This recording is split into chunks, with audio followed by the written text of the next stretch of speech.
How's it going, everybody? Hope you're all doing well. So you're probably wondering why I'm all kitted up in my garage, LARPing, I guess you could say.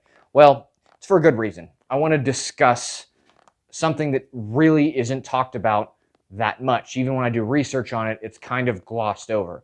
And that would be weather and environmental situations, but with your gear. So if you go into another adverse, weather conditions, can you manipulate your gear properly?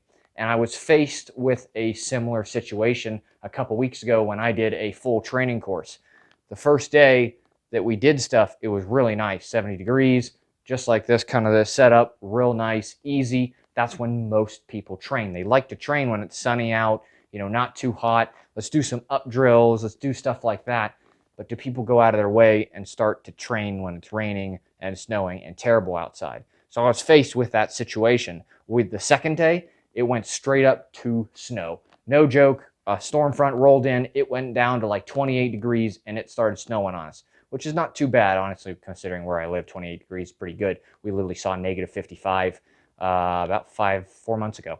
So a little bit different. But how do you, even with negative 55, how do you incorporate all this gear with that training, muscle memory, and your gear? That's what we're going to discuss. So while I was out there at the range, snow was literally building up on my helmet and all my gear and whatnot, and I had to kind of figure out a way on the fly of how to make rain gear work. Because it's not as simple as like, oh, it's going to snow, let's throw on the rain gear right now as we speak. Sorry if I bumped the mic. That doesn't work very well at all. Can you still get to things? No, you look stupid. Does it keep you dryish? Maybe.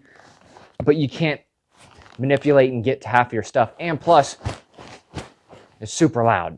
So that's not tactically smart either. So let me strip off all my gear and I'm going to show you a solution. All right, so here's a rain jacket, but it's specifically kind of routed around my gear. And I'll show you what I mean by that and what jacket this is to kind of assist you.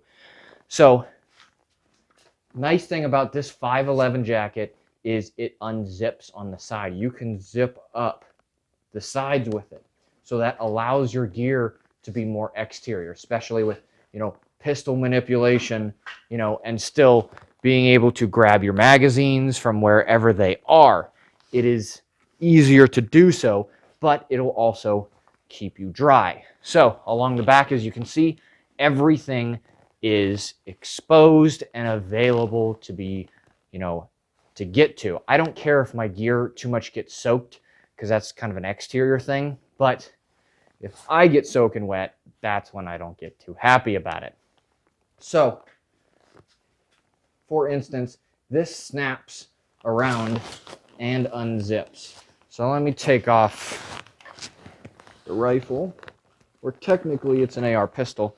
I had to swap out because I'm traveling multiple states, so my SBR had to come off, so I had to go back to the AR pistol, just temporarily. But, I don't know if you can see this too well, but it unzips here. This is a full zipper that comes down. You can zip it back up, and that's a lot harder, but if you unzip and go around the holster with it and connect it back in and kind of cinch it up, there you go. Your problem is literally solved. Same with the left-hand side. Now, this is the rig that I ran with. You can also throw on rain pants underneath this. I run Velcro, so it's a little bit easier, and now you're fully head-to-toe covered. But just small things like that will honestly make or break the situation if you actually operationally have to go out and go do something. Just a quick tip, I recommend this jacket. Literally, I've had this jacket. It was issued to me, I don't know, 6-7 years ago, honestly, for a specific detail I was doing. And it's a 511 jacket. I got to look up which specific one it is, but it really works, in and around your gear. So if you guys like this kind of stuff, and I'm trying to share stuff that I don't really see on YouTube too much or anywhere else, I just want to give good information out there to you. Maybe you can use it. If you like this kind of stuff, like, subscribe, consider donation if you want to, which PayPal and Patreon. If you don't want to, that's fine too. Like I always say, I'm still going to produce the content, and I still want all of y'all to enjoy it. So other than that, I don't have anything else to say really at the moment about weather considerations. So I hope y'all have a great day.